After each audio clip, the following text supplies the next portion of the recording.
Hello, welcome to the Motivational Stories podcast. I am your host, Ricky Lahiri, and today's story is called Marilyn Monroe and the Misfit and the Method, a night at the actor's studio. The air crackled with a nervous energy that only a room full of aspiring actors could generate. Young Norma Jeane Mortenson, bleached hair still damp from the dye job, adjusted herself uncomfortably on the hard wooden chair. At 23, she was the youngest in the actor's studio that night, surrounded by seasoned professionals hungry for the next big break. The year was 1948, and Hollywood was a dream just out of reach for Norma Jeane, a dream she desperately clung to. Tonight's session was led by the legendary Lee Strasberg, a man whose name sent shivers down the aspiring actors' spines. The method, his brand of acting, demanded complete immersion in the character's psyche. It was a terrifying and exhilarating prospect, and Norma Jeane, with her burning ambition, vibrated with both fear and excitement. Strasberg, a stocky man with piercing blue eyes, surveyed the room. His gaze landed on Norma Jeane, a stark contrast to the polished actresses surrounding her. "All right," he boomed, his voice echoing in the dimly lit space. "Tonight, we delve into vulnerability. Let's see what raw emotions lurk beneath the surface." One by one, actors took center stage, reliving personal tragedies and portraying characters with a depth that left the room breathless. Norma Jeane watched, mesmerized, a cold knot of self-doubt twisting in her stomach. She'd never truly exposed herself, not even to the string of foster parents who raised her, or the string of failed relationships that dotted her early life. Vulnerability was a luxury she couldn't afford. Her turn came sooner than expected. Panic clawed at her throat as Strasberg called her name. He studied her with an intensity that made her want to run. "Norma Jeane," he began, his voice softer now, "what's your greatest fear?" The question hung heavy in the air. Norma Jeane stared at the floor, tears welling in her eyes. What was her greatest fear? Abandonment?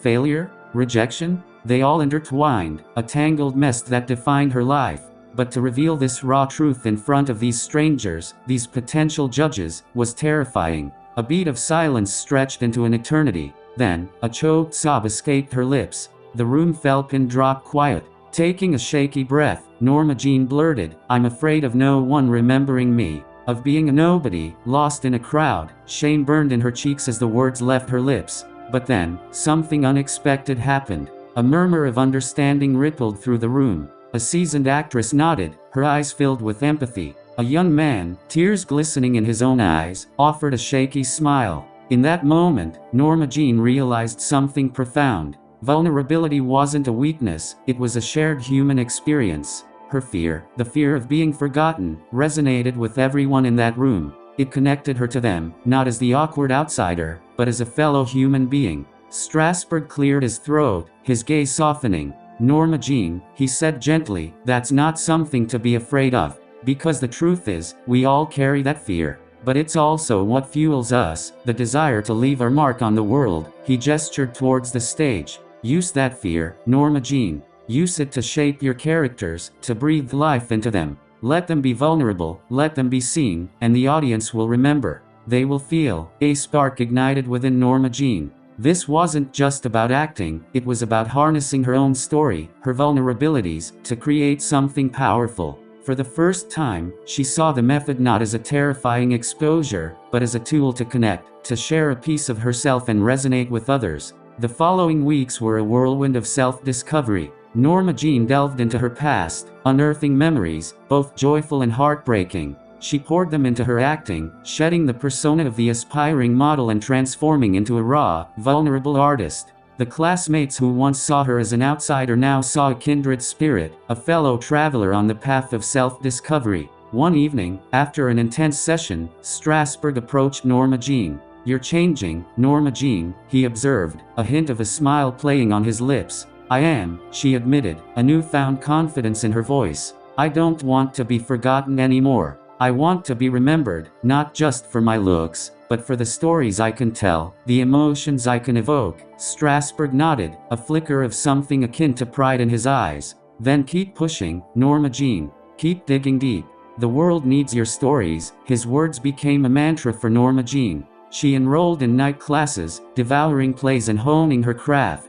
She auditioned relentlessly, facing countless rejections that only fueled her determination. Slowly, the rejections turned into callbacks, the callbacks into small parts. Every role, no matter how insignificant, became a stepping stone. She took on bit parts, playing everything from a wisecracking waitress to a heartbroken chorus girl. With each character, she poured a piece of herself, a sliver of vulnerability, a flicker of the emotions that resonated within her. One day, a chance encounter with casting director Johnny Hyde led to a screen test at 20th Century Fox. The studio saw potential, a raw diamond waiting to be polished. They offered her a contract, but on one condition: she had to change her name. Norma Jeane Mortenson became Marilyn Monroe, a name that shimmered like stardust. The transformation from Norma Jeane to Marilyn Monroe was more than a name change, it was a carefully crafted persona. Marilyn, with her platinum blonde hair, hourglass figure, and breathy voice, embodied the quintessential Hollywood sex symbol.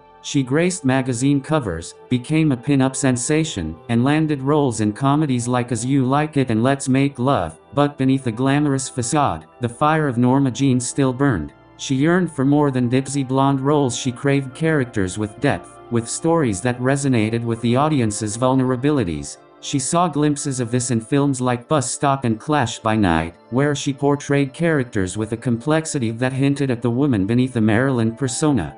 Frustrated by the limitations placed upon her, Marilyn co-founded her own production company, Marilyn Monroe Productions. She secured the rights to Tennessee Williams' play Bus Stop and fought for the role of Cherie, a complex woman trapped in a small town. The film, a critical and commercial success, showcased Marilyn's dramatic abilities and proved she was more than just a pretty face. But success came at a cost. The relentless pressure to maintain the Marilyn persona took its toll. The insecurities of Norma Jeane, the fear of abandonment, resurfaced. She grappled with insomnia and anxiety, turning to sleeping pills and alcohol to cope. Despite her struggles, Marilyn never stopped pushing boundaries. She enrolled in the Actors Studio again, this time under the tutelage of the famed acting coach Lee Strasberg. Together, they explored the depths of Marilyn's emotional core, unearthing the pain and vulnerability that resided beneath the surface. This introspection fueled her most critically acclaimed performance, Sugar Cane Kowalczyk and Billy Wilder's Some Like It Hot.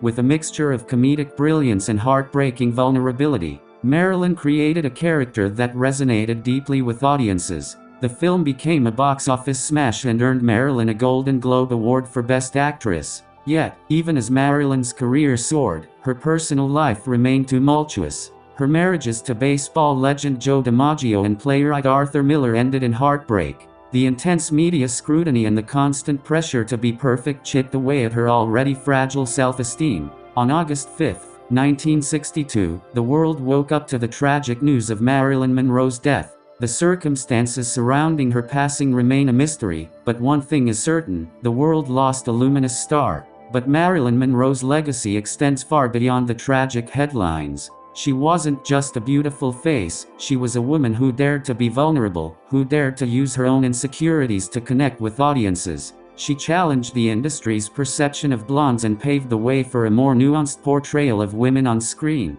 The little girl named Norma Jeane, who once feared being forgotten, became an icon. Her story, a testament to the power of vulnerability and the enduring human spirit, continues to inspire generations of actors, artists, and anyone who dares to dream and fight for their place in the world. Marilyn Monroe, the misfit who embraced the method, became a legend, a testament to the fact that sometimes, the most powerful stories are the ones that come from the depths of our vulnerabilities. Thank you for listening. If you like the stories I tell, please follow the podcast and subscribe to it to get the latest notifications about the release of episodes. You can also follow me on X, previously known as Twitter, to get the latest notifications regarding episodes. I have provided a link to my X profile in the description section of the episode and the podcast.